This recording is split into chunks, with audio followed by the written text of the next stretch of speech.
नमस्कार मित्रांनो, ठरलं तर मग या मालिकेत उद्याच्या भागात असं दाखवलं आहे की अर्जुनने आता प्रियाला वरती बोलवलेलं असतं आणि अर्जुन हा प्रियाला क्वेश्चन विचारत असतो. तेव्हा अर्जुन म्हणतो की हे सगळं जे काही केलं आहे ते प्रिया मधुकरनीच केलेलं आहे, कारण की तिने फक्तच विलासचा नाही तर मधुकर भाऊंना पण मारायचा प्रयत्न केला आहे. कारण की तिला पैशाच्या हव्यासासाठी तिने विलासचाच नाही तर मधुभाऊंना पण मारायचा तिने प्रयत्न केला आहे. आणि तो तिला ओरडून ओरडून म्हणतो की तूच खून केला आहेस प्रिया, खरं सांग. असं बोलत असताना प्रिया खूप हायपर होते. आता प्रियाला असं वाटत असतं की हे सगळं माझ्यावर शेकणार आहे, त्यामुळे प्रिया आता खरं बोलायच्या मनस्थितीत असते. सगळे कोर्टमधले सगळ्यांचं लक्ष फक्त प्रियाच्या शब्दांकडे असतो ना. अर्जुन तिला खूप बोलण्यासाठी प्रवृत्त करत असतो आणि तो तिला म्हणत असतो की खरं सांग, हे सगळं तू पैशांसाठीच केलंस ना.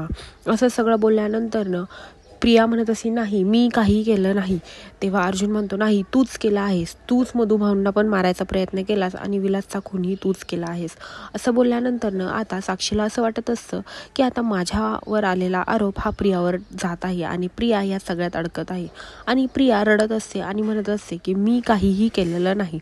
आणि अर्जुन तिला एकच वाक्य बोलत असतो की जे काही केलं आहे ते तूच केलं आहेस. आणि हे सगळं खाली दामिनी देशमुख पण बघत असते आणि तिला हे सगळे अर्जुन तिला क्वेश्चन विचारतोय म्हणून आनंदीच होत असते. आणि अर्जुन सलग तिला तोच प्रश्न विचारतो. हे सगळं ऐकून प्रियाचा तोल सुटतो आणि प्रिया म्हणते की खून मी केला नाही, खून साक्षीनेच केला आहे. मी तिला गोळी झाडताना बघितलेलं आहे, मी स्वतःच्या डोळ्यांनी तिला विलासला मारताना बघितलेलं आहे.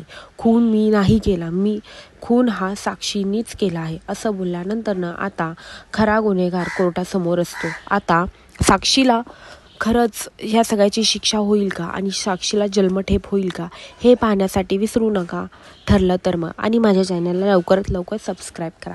धन्यवाद.